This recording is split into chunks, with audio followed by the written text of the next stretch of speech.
So selling into the enterprise, one of the most time-consuming, painful things that any tech business, professional services business is going to face. Today we speak to Rob. He took his business as one of the founders from 0 to £30 million turnover and then an exit. And one of the key things that he knew how to do and that he delivered year after year after year was breaking into large. And we're not talking, 100 million. We are talking billions and billions and billions of turnover. Enterprise clients. He knew how to get in. He knew how to stay in. He knew how to win that game. And today we're going to ask him exactly the tools, tactics and strategies that he used. Strap your seatbelts on. Let's go meet Rob. Morning, Richard. Good morning, Doug. Welcome to Super 5. Every episode we ask Richard 5 questions, partly random, partly to do with the guest that we have, and we track how he does. Do follow along at home. Question number 1. Which country in the world by a long way is the largest producer of watermelons? 60% global production.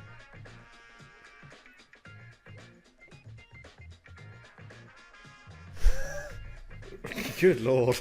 The only place I've ever seen a load of watermelons together is in a market in Hamburg at 7 a.m. And all I can think about with watermelons is that market. I don't know, Spain. Good guess. Somewhere that's what I might have said, but completely incorrect. 60 million tons comes from the land of China. Okay, number 2. Country with the largest horse population. 10 million horses. Argentina. Another good guess. No, United States. I was going to go United States. Damn it. Okay, to do a little bit more with our guest, who's very much in the automotive industry. In 2024, Ford, the car company, sold how many vehicles globally? This isn't the pace that Antigua wanted. 4.47 million. So you are 0 for 3 so far. Not even close. 4 million cars. Jeez. 4.4 million. All right. 2. So you bought a new car recently, didn't you? A Jaguar XJ Supersport, and it came from Japan, didn't it? That's where it started its life. I would like you to make a guess for me, which is what it cost to get that car shipped in a container, which is the safest, best way of doing it, from Japan to the UK. What do you think that cost would have been? £1,450. That's within range. It's between 1,200 and 2,000. So I will give you that. 1 out of 4. Final question. Still within cars. Market capitalization of the company Tesla as of mid-September 2025. $1 trillion.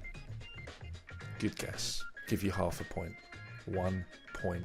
Between 1.33 and 1.36 trillion dollars. Which is bonkers, isn't it, really, when you think about it? Which is bonkers. We are now going to start our conversation with Rob Ferrone. Let's get down to it. The 80-20 podcast.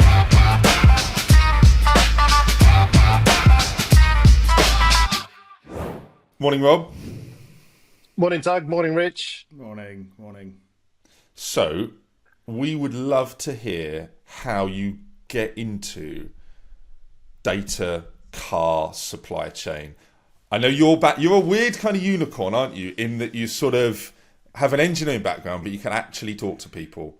Really strange. And I think that's been really helpful for you. But I just want to know how you got into such a weird, fairly unsexy sector, please. But actually, we for the last 25 years, we've been looking for a way to describe what we do, and I think you've just nailed it in a sentence. Like an engineering background, but you can talk to people. That's brilliant. No, I guess that sums it up, really. So I studied engineering in Warwick, but I even then knew I was never going to be an engineer. So I was sitting next to all these technical people who loved, designing stuff or CAD systems and thermodynamics, and I thought this is not for me. But I knew that as a technical person, I would somehow be in that space. But I already had the inkling that it was going to be on the people side. Anyway, I moved to London afterwards, and I did some work with an OEM. So that's the original equipment manufacturer, and that was in the automotive space. And then the Millennium Dome came about, and I went there and loved what the actors were doing and the entertainers. So I applied for a job. I thought this is a once in a lifetime opportunity, and I got a job as an actor and entertainer. And it might not sound it might sound like it's a tangent, but actually the skills and experiences I had there went on to serve me well as a kind of company leader in the future and dealing with customers, etc.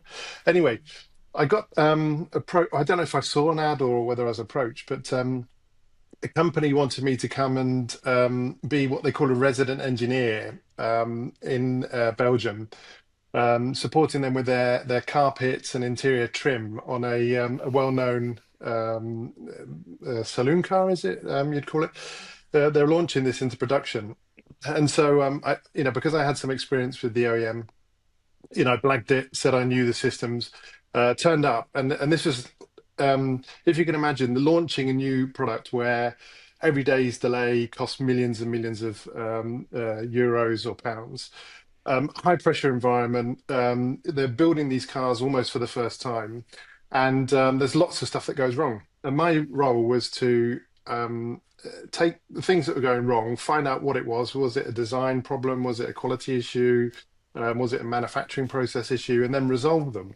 And to do this, there's lots of systems, lots of processes, lots of different people, and it was chaos. It was chaos. It was messed. Everyone was stressed, and I then realised actually the role I was best at was not actually engineering the solutions, but taking control of the data, the interacting with the people, finding out what you need to get something approved, understanding the flow, understanding which systems were involved. There's at least 3 or 4 systems involved.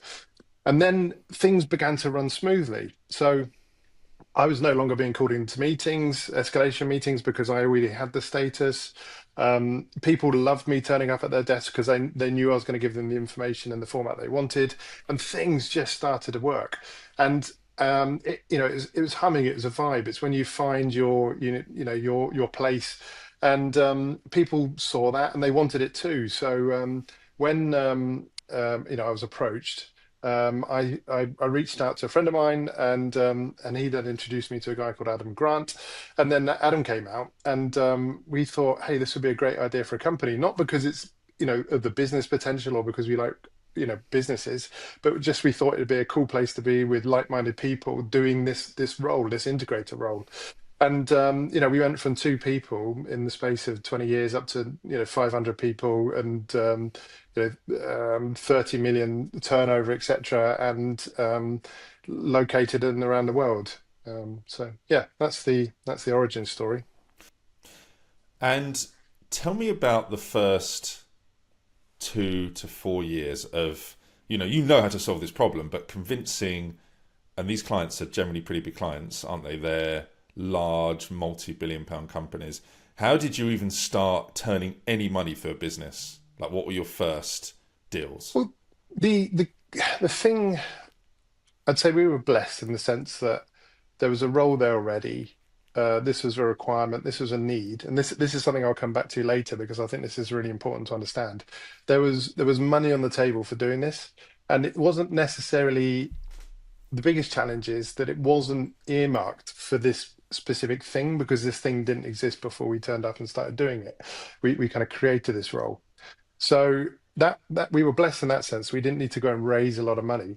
And actually, when in the time when we didn't have direct work, we were very unsuccessful because we didn't really understand where this sat.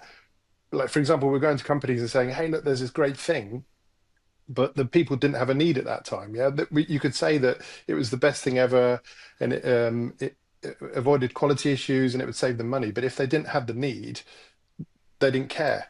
So that was something we learned pretty quickly, that you had to almost follow the money and understand. For example, when are the projects going to happen? When is this need created? And then when can we meet this need? And that was ultimately, it sounds obvious, but that was a super valuable lesson that it took us 3 or 4 years to learn. And you talked a bit about this essentially being category creation. These businesses did not have this function delivered. They were just doing a load of stuff in silos and hacking it together. Yeah. Given that, what did you do to get into your first few deals? Like, how did you even begin to sell that in? You talked about meeting them where they were. Can you just tell me about, a deal, one of your early deals, how you met them where they were, how you got it over the line, and kind of what you did for them? Yeah, I mean, we were really lucky in the early days, but I say we created our own luck by creating something that was really valuable. So people saw it, and actually, it used to be like shooting fish in a barrel. So our challenge was actually meeting the need. So we had people coming to us and saying, "Hey, we've experienced you on this previous project. Could you come and do exactly the same for us on this other project?" And then other suppliers would do the same. They would say, "Oh, we heard you've been doing that, or we've seen you in the meetings, and it's really impressive. Can we get your services over here?" So, we didn't really need to get deals over the line in the beginning. And I think when things changed, interestingly enough, it was one of the things that we struggle with today. Joining getting a vendor code with a large OEM, so that today is a huge thing, and it's a huge deal, and it's very, very hard. But that was almost our first deal, maybe we can talk about that. Yeah, absolutely. You know what I love about this? People talk in the tech world. Rich will be just banging on about this sort of bullshit jargon of, product market fit. I was about to say they had great product market fit. Yeah, I knew you would. But this is like before, idiots on the internet coined this term of product market fit. This is actually it. And I think most B2B consultancies, tech products, are just like trying to ram their product into the market. But you've got product market fit. Essentially, you just had some smart guys that knew how to solve this really rank problem. And these car companies are like, shit, I need to solve this. Can we just get these guys in to do it? And I just think so many businesses are like, what's my go-to market? How do I get out there? And actually, if you genuinely do something that these people that have got a massive pain in the arse need to solve, that's got to be a huge part of it. And Rob, it sounds like to me, that's where you were. You had inbound, please help me. Yeah, and these days it's that still happens, luckily, but for a good reason, like I said. But I think the two things are, I really believe in jobs to be done. So what is it that the people need to get done? If it's obvious, they will be either doing it themselves or they will have outsourced it, right? So the challenge is when you've got a unique way of helping someone get their work done that they're not aware of, because then that you can add value, you can help them, you can help them be more efficient, but then you have to convince them that your way of doing things is actually a really good way, and then it will, and once they experience it, they love it. Yeah, they a lot of the companies we work with, the first thing we do is the first stage is to get a foot in the door. The second stage is to show them, demonstrate what this is. And then when they see it, they get the light bulb moment and they're like, God, I wish we had this 10 years ago. Or, yeah, now I see why this is so valuable. And then at a later stage, they start thinking, how do we then do this ourselves? Or how do we, engineer the business in order to, not require this service externally? But that's the essence. What I find interesting, and I just think for me, before we really get into how you kind of grew the business and how you got into these big accounts specifically, so many people just stand up these businesses and they've got really, it's just built on quicksand. What Rob's is built on, he'd done an engineering degree at Warwick, brutal. Like, for anyone that doesn't know, that is like hardcore, number one. Number two, went and did some like weird entertainment stuff at the Millennium Dome, so layered that on. I hope there's some footage of that, Rob. Yeah, Cal, get that on. Number three, went to work for some OEM. What country, Rob, did you say that was in? That was in Belgium. Yeah, just went to like Belgium to work for some car company making carpets. So bang, layered one, layered two, layered three. So all of a sudden you're going to the market as that's 6 years of like grind or whatever, 4, 5, 6 years of like understanding just before you even start solving that problem. So many people today are just like, I think I can solve like ticketing for stadiums. They haven't got a clue about ticketing for stadiums. And I just think there's so much to be said for having that underlying background knowledge, do the work, and get into it that way. But what I'd love to talk about now is there was a moment in your business where you won a massive account, or you got into a huge blue chip company. Yeah. And I would love to understand, because yes, you were solving problems, yes, you were doing deals, but there was a step change in the business where you went from some smart guys solving problems to, fuck, we've got some serious revenue here. And you were, frontline in winning that deal. How did you manage to convince and get and do that specific deal, if you can talk about it? Yeah, so we at that stage, that first big, it wasn't a big, even wasn't a big deal. It wasn't a big amount of money, but what it was like the key to the doors of the kingdom, if you like. And we weren't driven by, let's say, we weren't driven commercially at that stage, because we would still very much thinking about the problems that we were solving. So to give it context, we were on the originally on the supplier side, right? So we we're doing the kind of integration between the supplier and the OEM. And at some point, we saw that the OEM was obviously developing their processes, their systems, and the way, they were even bringing in new tools that we then, as the suppliers, were having to use. And we saw that team, and we said, oh, that's something we can do. That's something we're interested in. We'd love to help you. We'd love to be in that team. And so we spoke to the person that was heading up that department, and we'd kind of had contact because we were almost the user base, if you like, for some of the stuff they were doing, and so how can we be part of this? And we had the reputation, they liked what we were doing, and they said, okay, so this is if there's nothing in it for them, you probably won't get in, right? But luckily they had one service provider that was doing a lot of stuff for them, so they wanted some competition, some fresh competition to bring in to keep this other provider in check. So that was the motivation to get us involved, as well as us doing a good job. But it wasn't enough to do a good job. They needed a kind of commercial motivation. And then it wasn't enough just to say, look, we can do this really well.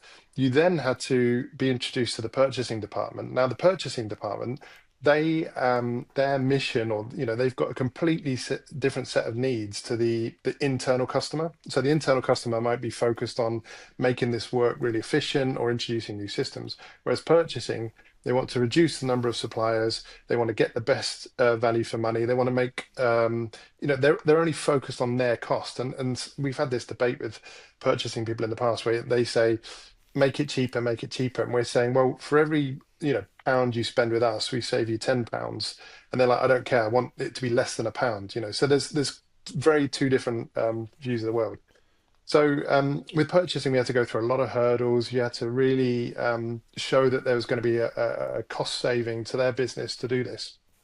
And at that point, it just felt like administration or a stepping stone to get to the actual doing the work, which was the stuff we cared about. But now we realize that was huge, a huge thing. And these days, when companies are trying to get into big OEMs, they spend a lot of time with the purchasing team, really and even trying to enter the business through the purchasing team. We enter the business through the internal customer side.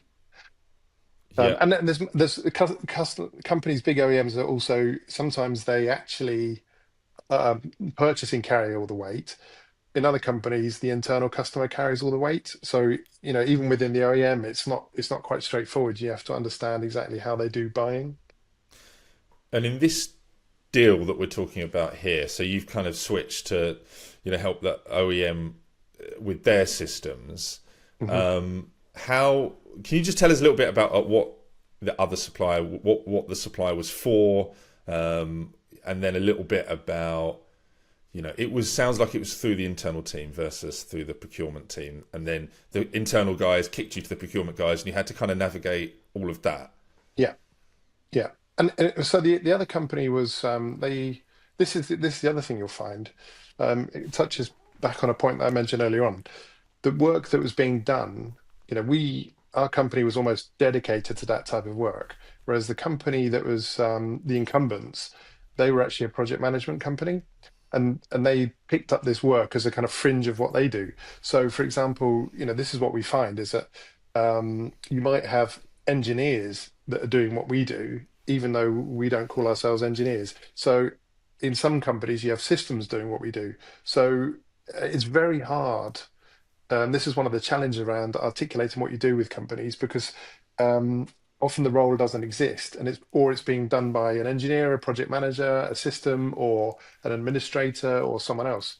So anyway, yeah, that's the competition. And I'm interested in the procurement side. I get that the people in the business are like, I've got this massive pain in the ass, I think these guys can help me.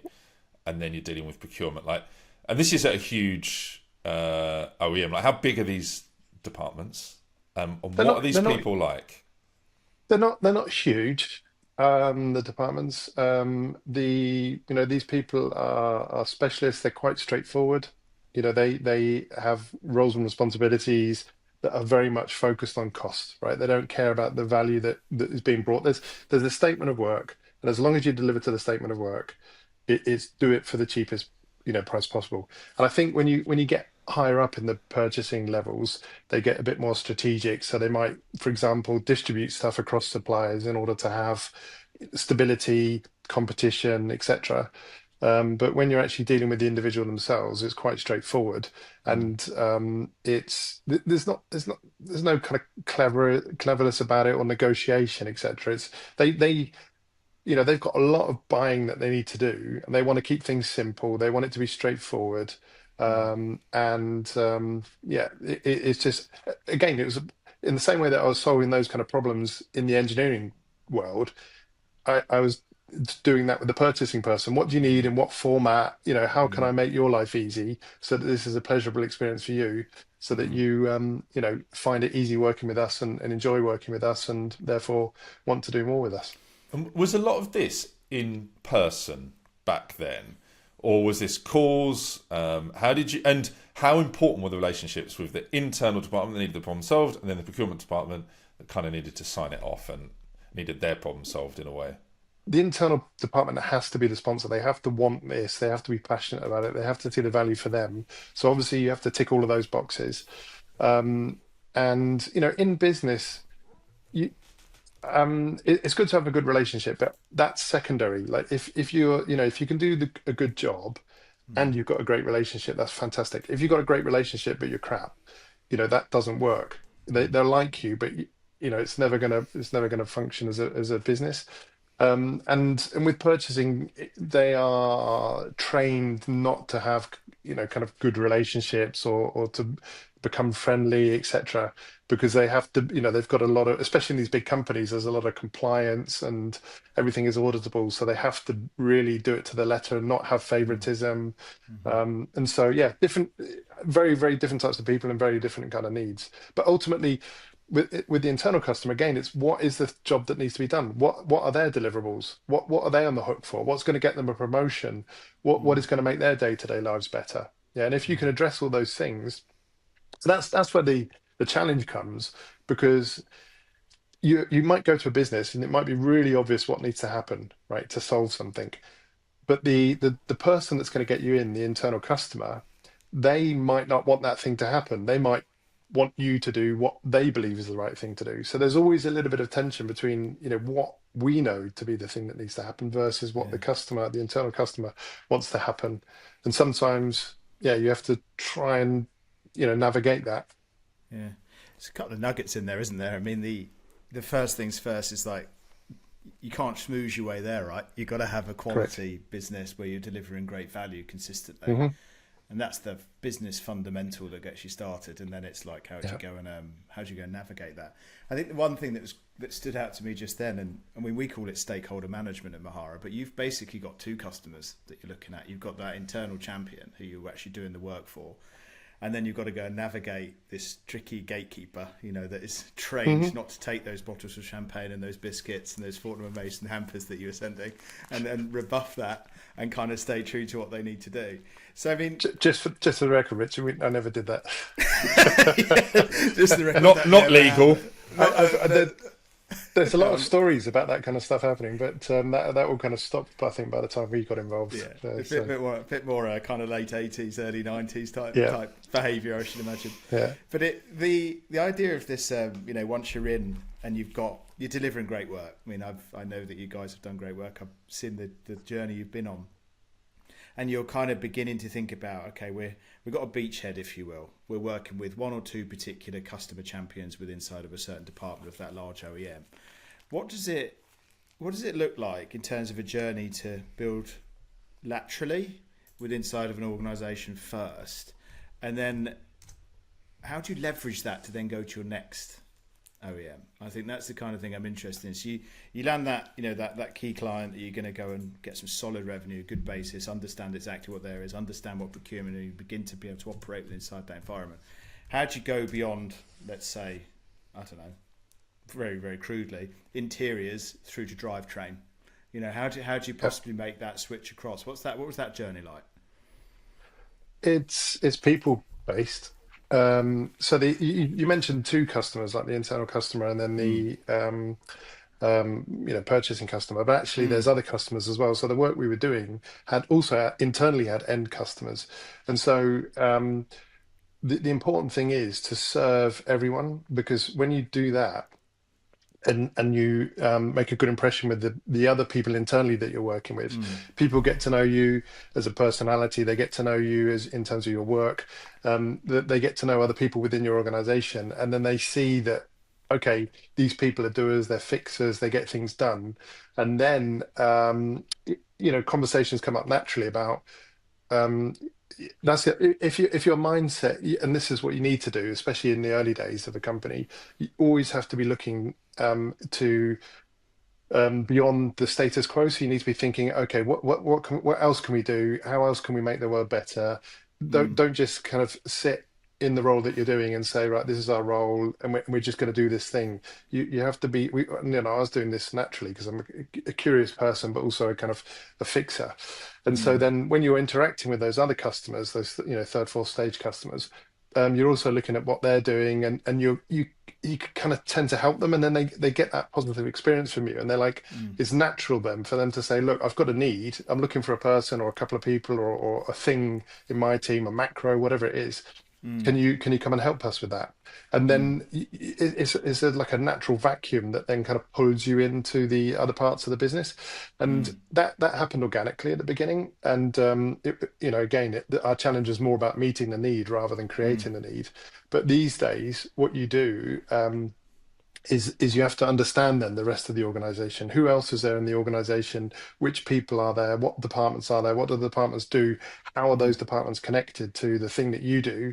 And then you have to be a bit more strategic around mapping that, and then saying, okay, I'm going to go and talk to all those people. I'm going to introduce myself and introduce what we do, and then you can actually structure it and manage it. Yeah, it's super interesting, isn't it? And a lot of it, I can imagine, a lot of it comes down to trust, right? And the trust capital that you'll have when you say, you've done that map and you've worked with, customer A over there. Customer A will most likely know customer B. So you go and introduce yourself, hi, I'm Rob, I'm from Quick Release, etc. Customer B is going to go and talk to customer A, and then you'll get in that review. So it's almost like, there could be opportunity for really interesting growth across the organisation. Just thinking about it, with all those different customers, how soon did the core offering diversify?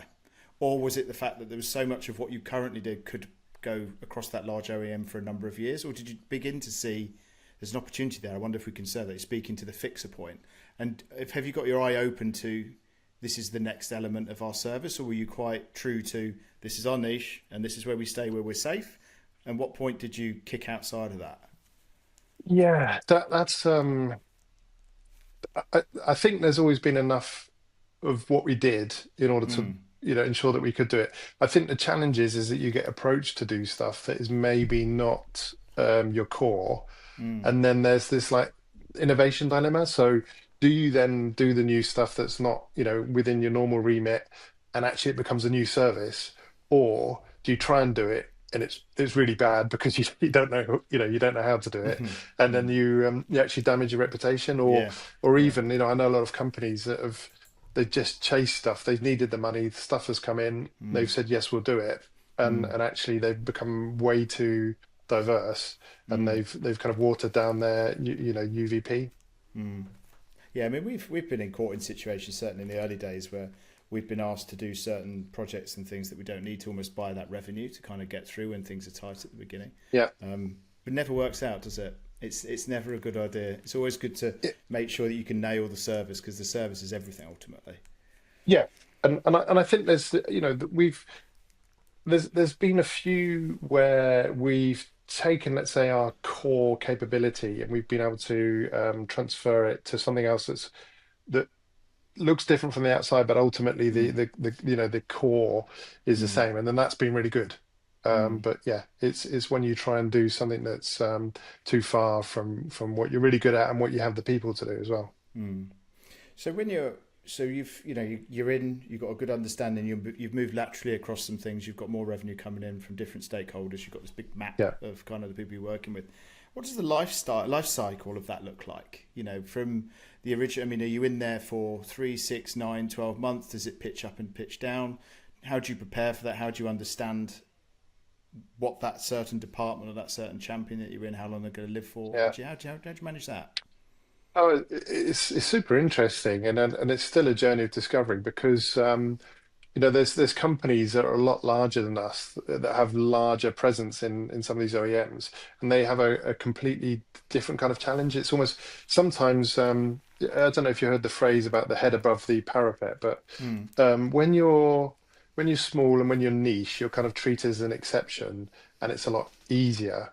But as soon as you start to get above a certain volume, then people start looking at your line item in the accounts and the expenditure, and they start questioning it, and then you become a lot more of a commodity, and they're saying, well, hold on a minute, this company's got a lot of money going to them. Let's push on the rates. Let's see if we can get competition in to kind of give us leverage, and actually it becomes a lot more than of a business strategy, rather than just focusing on doing the niche thing that you originally came into the business to do. And then of course companies start to say, okay, all of this is being done locally.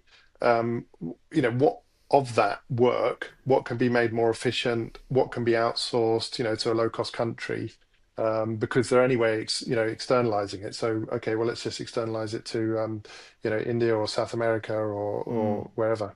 So there's a whole different set of challenges then that comes from volume. And in terms of the life cycle, then you've, some companies, you come on board, you are necessary for that particular time, but then when the funds, become more critical, let's say, and then they start to get more sensitive about expenditure, then they start to want to do cuts, or they even strategically say, what you're doing is too important to have done by an external company. We need to insource that, so you kind of also go through that journey then.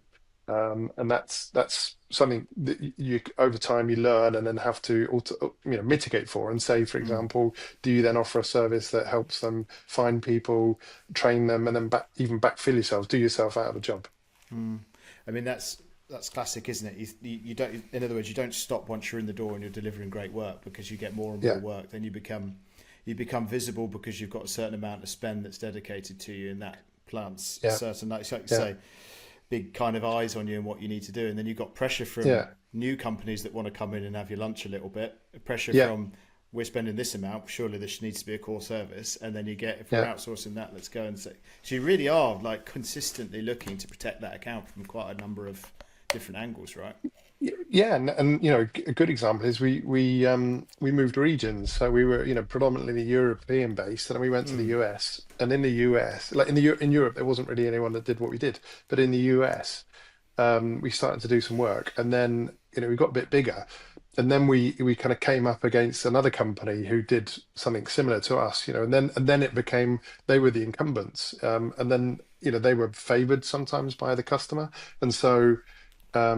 They then kind of got quite aggressive, and the risk is that you could, if they take you over in the US, they could even then come, say to in America, say, oh, let's come and do this in Europe. So the there is a risk of growing. Mm, And I thought of a four box model the other day, mm, which is kind of volume versus price. And if it's kind of low volume, low price, sometimes you need to do that in order to get in, get your foot in the door. And that's a kind of a starter, but it's not something you want to do perpetually. Then you've got large volume, low price, which is then a lot of these large companies that provide thousands of people to these OEMs, and they have to achieve that through low cost countries. Best case scenario is obviously high volume, high price, but that's actually almost unsustainable. I think mm. it might happen for a period of time, but Yeah. there's a lot of challenge, and the company will be looking to attack that. And then you've got what's the other one? Kind of low volume but high price, and that's then the kind of consultancy work, but it's short lived. Mm, Sometimes they'll be happy to pay a lot of money if they see a lot of benefit, but that won't go on forever. So mm, there's definitely a kind of sweet spot where you want to provide valuable services that they can't do themselves, mm, and for the right amount of money as well for what it takes for it mm, to be interesting for your business. mm. I think just hearing you speak there, and obviously knowing the people that you've worked with, from both Adam and Adam through to the other people that were in the leadership team, and no doubt the strategic meetings you guys had about how do we go and win at this, win at this company, win at this next OEM, win at this region, going to the US. It's a major step. Hmm. I was at a conference the other day, and oddly, an ex-Man United goalkeeper was one of the panelists, and he finished at 38, and then he went to become a banker at UBS. And that's pretty rare, Okay. probably, to do that. But he said the biggest thing I took away was when I was playing football, I was competing. So I always had strategies about how I could compete and how I could win for Man United, how I could win at these different things. And then he's like, and now I'm in a different playing field. And now I'm at banking and I work out how I compete and how I can win. And the way that you're Yeah. talking about is all strategies to compete and win. It's like having an understanding of your risks, having an understanding of the competitors that are coming through. What do all those stakeholders need? What does this region need? And being constantly aware and scanning that kind of playing Yeah. field to do that. And I certainly have met a number of founders and entrepreneurs, and I don't think most people think like that. I think most people get a little bit complacent when they get in. They go, right, we've done that, we've done the hard yards, we've opened the gate. But that's when the real work begins. Hmm. That's when you're really kind of Yeah. protecting your borders and you're thinking about how can you go and expand in those points. And I think looking about how to win strategy and that kind of attitude is a really interesting kind of takeaway. And I think more entrepreneurs need to do that. Yeah.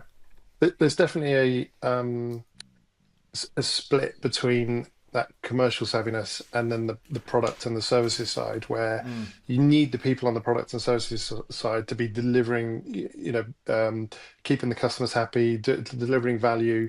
But then you need that kind of scanner who's like understanding the business, and that's why you have ultimately, I think, account managers. mm, But it's such an it's you need the intimacy, the day-to-day intimacy of the customer, knowing what's going on, knowing their problems, and that needs to be linked to the account manager who's thinking about how this needs to evolve mm, and be desirable for the customer. And so that's a really tight team. mm. Yeah, it's super I'm interesting. curious.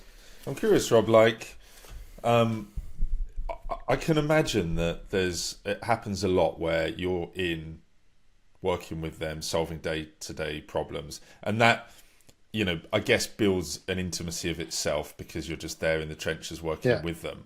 Like above and beyond that, what are you doing to sort of cement that relationship? Like, what did you find worked? Because I'm guessing you tried lots of different things. You tried like we'll try and have more meetings with them, and we'll try and give them updates, and we'll try and go for dinner with them, and we'll really try a few different things. Like, what of any or all of those strategies helped you to build that sort of intimacy, like that professional intimacy?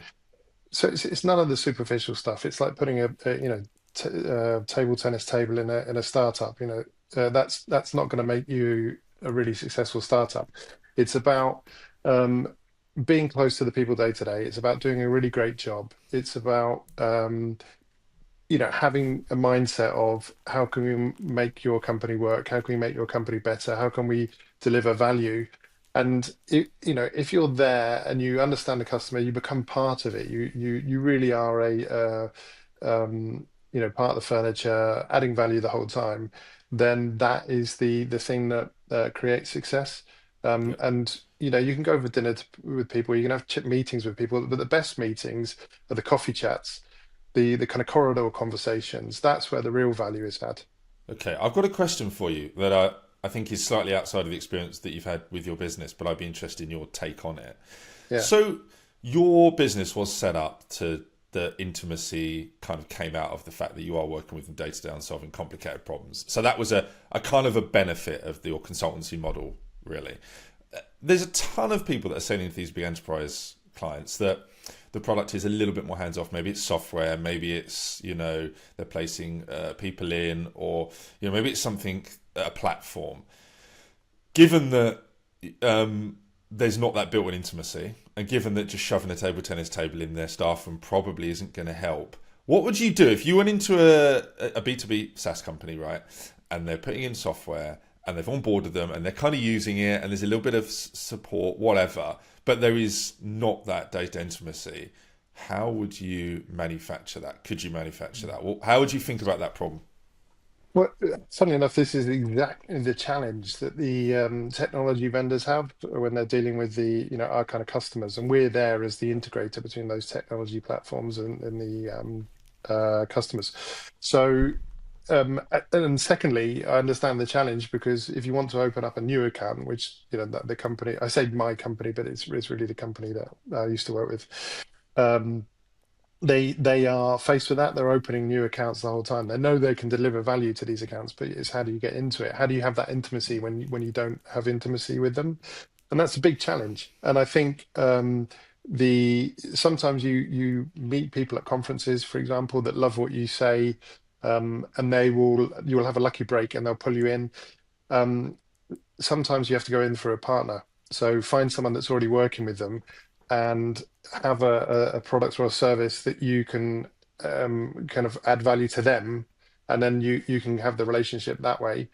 The challenge there is, of course, who owns that relationship? Is it the partner? Is it then you? Can you then exist in parallel, or does it create friction or competition? Sometimes it's a lucky break. You go for dinner with a friend and it turns out that the person you're at dinner with works in this company, and they can get you in. I know other companies, they'll hire senior advisors that have worked in that ecosystem or with those companies, and they then know people. They know how the companies work. They know what the companies need. They know who to talk to.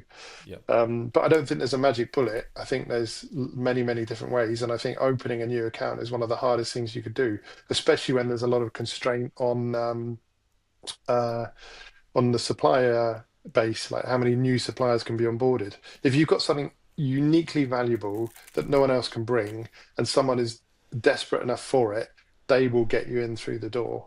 Yeah. But how you find that person is the magic. Yeah. So ideally, as an absolute baseline, you've got to have a product that people like this medicine that they absolutely need if you want to get into these accounts. It sounds to me like you are that partner of a lot of these technology vendors. You're their route in now. You've kind of built that relationship with the OEM, and you presumably either recommend or using some of these technology vendors. In those Actually, cases, we're agnostic. But the technology vendor, we're an, let's say, what's the phrase? Is it like an unnecessary, not an unnecessary evil? But I think many people would like that we didn't need to exist, because I think the technology vendors would like just to put their system in there and it would fix everything. But because the technology vendors don't have the ability to have the intimacy and integrate the systems in the company in a way that it needs to with the humans, we need to exist, both the customer and the technology vendor. And that technology vendor needs to presumably build some intimacy with you for you to recommend them or use them or whatever on behalf of the OEM. Are there any that have stood out that do something particularly good in terms of fitting into the ecosystem that you're helping the OEM build? Is anything, and really I'm asking the question for a million of these B2B SaaS companies that are trying to get into these companies but can't. Like, have you got any use cases that have been amazing? Like, these guys really nailed it. So one of the companies that stands out the most, and the one that I've been most impressed with recently, is a company called Colab. So it's run by a guy called Adam, and go and check them out. They are doing a really great job. They've got technology that's addressing a need, and they've made contact to all the right companies. They're in these companies, and I think maybe get Adam on the show, like find out what his secret is. But I think more generally, the companies that are doing well are the ones that understand that it is not that systems alone don't solve the challenges. So you need to understand the root cause of the things that aren't working, how the company works, what the company culture is like, how all the work that needs to be done, the org change management around implementing a system, or don't expect that your product, the wonderful, regardless of how wonderful it is, it's just going to be dropped in. People are going to start using it and say this is fantastic. Life is a lot more complicated than that, and I think the companies that understand that, they're the ones that are successful, and that they will have more success with the customers.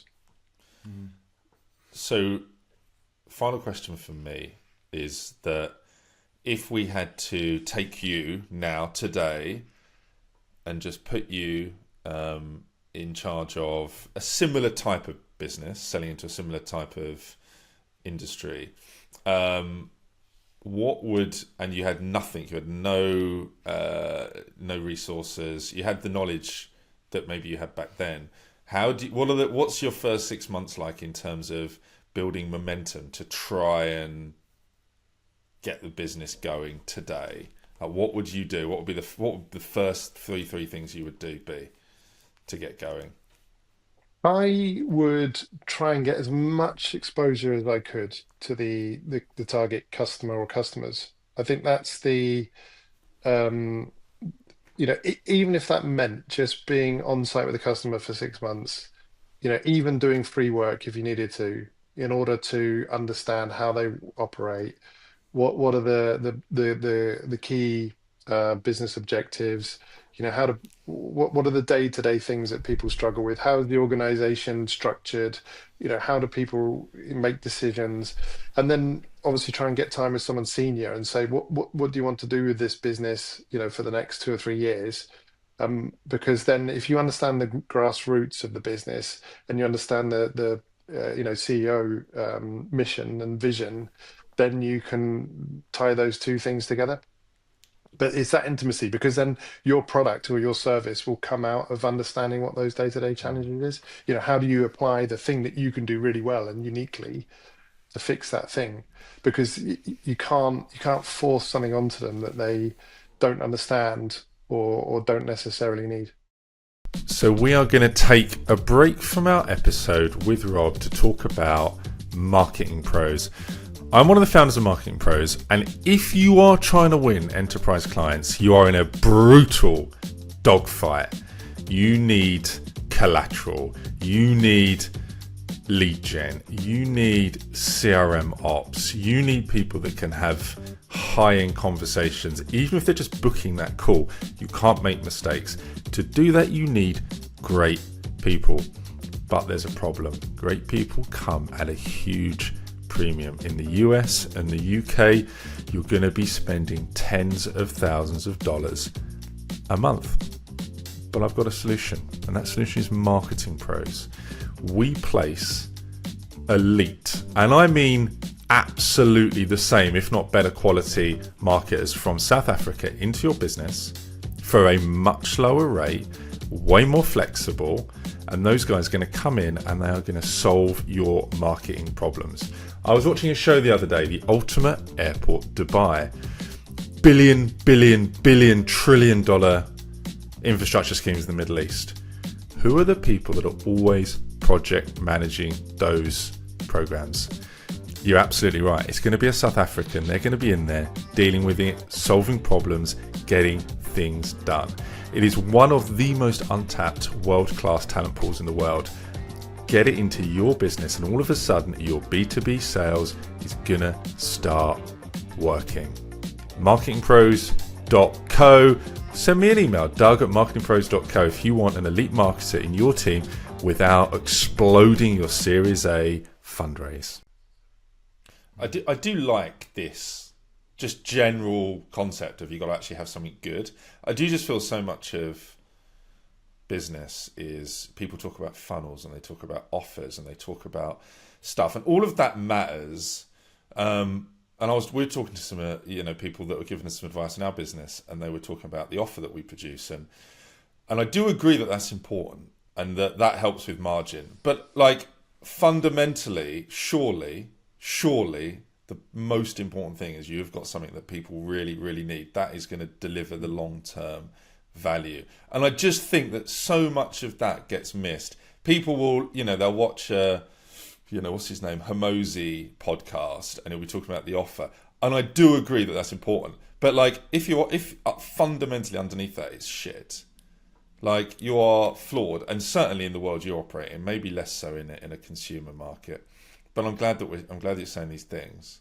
Yeah, and I understand your position. It's hard, if you've got a company and you're building a product or a service, and you don't, you don't quite know where it's going to land, or I mean, it's probably the wrong way around. It's the wrong way to go around it. Designing something before you know that there's a customer for it, etc.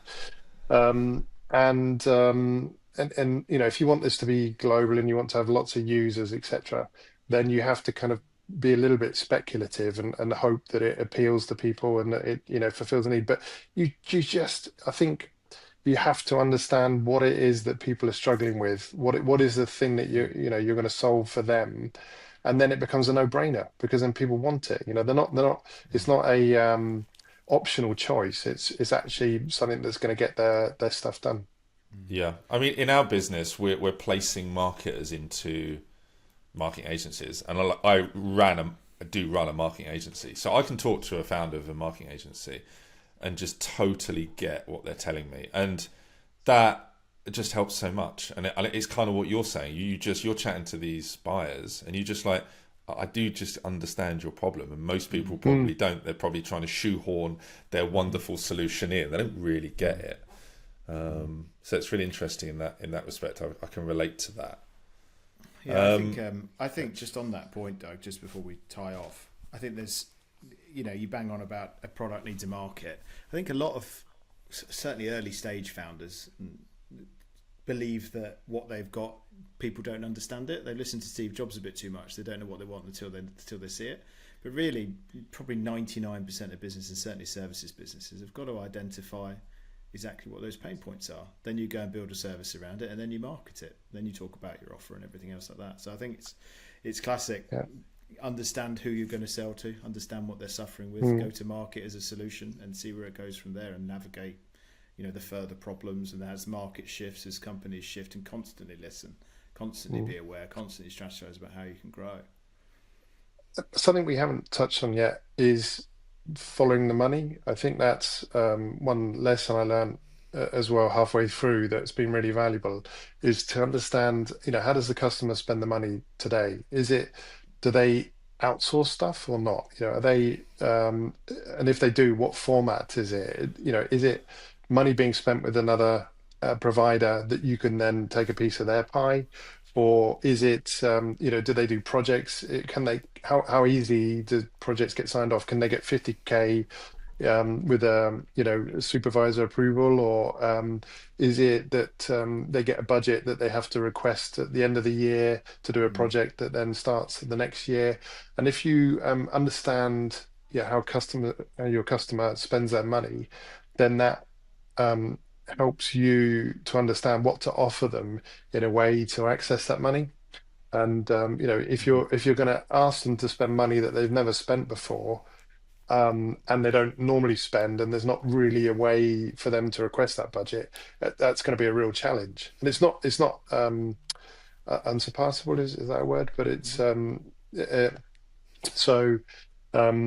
it just makes it like harder for you because there's more people you have to convince. But if they're already spending money on something and you're just offering them a good alternative, then that is a lot easier to tap into that. And if they've got a special project that they're doing because they have to deliver something that's new or a one-off, then typically there'll be budget for that again will be easier to tap.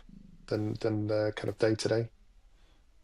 I think this has been this has actually been a little bit different to how I thought that this would go. I sort of thought that we would get into some tactics and strategies and how to kind of get into accounts and keep accounts. And whilst we have talked about some of those things, and those things are clearly important and you clearly understand them, I think really what's come through for me, I don't know about you, Rich, is just like engineering at Warwick, worked in an OEM, like you matched your skills with that part of the business. So there's all this sort of foundational work that I honestly think so many people just kind of miss.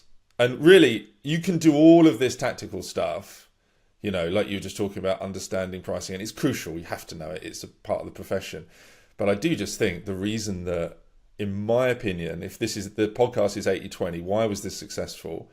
So successful is because you intimately understood that problem before you got into the business, and at the start you were able to properly solve and real problems, identify them and solve them, and that's what gave you the kind of rocket fuel. And then you layered on, the business stuff, and you layered on how to build the accounts, and you layered on how to hire 500 people and how to do a deal and sell your company for multi-millions and all of that stuff.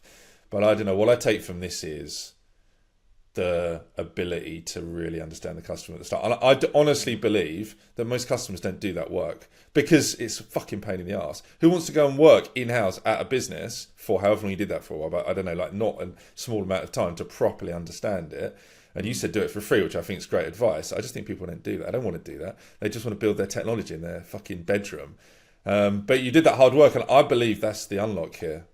I don't know if you guys agree.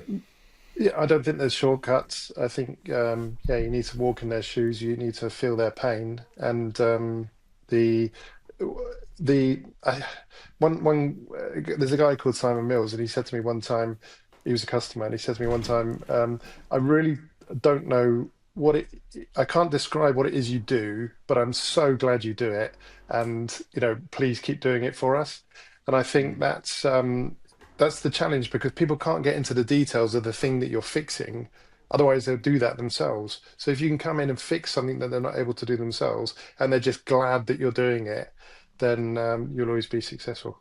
It reminds me a little bit of, I feel like for me, I would say you're kind of getting your hands on stuff.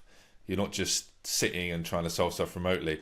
There was this documentary I watched about this guy who's like cracking down these drug gangs in Rochdale, this like copper, and he would literally, what I loved about him was he'd just get his little rucksack out, and he'd go to the council flats and the drug dens, and he would just chat to the people that are addicted to the drugs that these guys are selling them, and be like, cool, who's selling me this stuff? Like, when do you get it? How do they do it? What's their modus operandi? You just go and just spend 2-3 hours in these like drug dens basically to understand it. And they, I can't remember what it's called. It was called something, it was in Rochdale, killing something, the OCG. We'll put it in the show notes. Really good documentary. This guy just smashed these drug gangs. And I feel like that there's some parallels there. That reminds me of that. You're just getting your hands on it, and people don't want to do that, but you did it, and that's why you were successful, in my opinion. Funnily enough, some customers described what we did as the quick release crack, because you came in, people loved it, and they couldn't get themselves off it, and they didn't really want to get off on it because it was doing such a good job. But Relieving that maybe pain. there's something in that. Well, the takeaway: build crack for companies, build crack, sell crack, service crack. Any final questions your side, Rich? No, it's been really great, Rob. Really, really enjoyable conversation. Nothing from me in addition. Thanks for having me on, and obviously, good luck with your missions, and I really enjoyed it. Yeah, thanks, Rob. This has been awesome. We're 80/20. We're trying to get to what really has worked, and I don't know. I think we maybe have got some of that, and I think it's interesting for people. So, Rob, thanks for coming on. Really appreciate it. Cheers, guys. Thank you.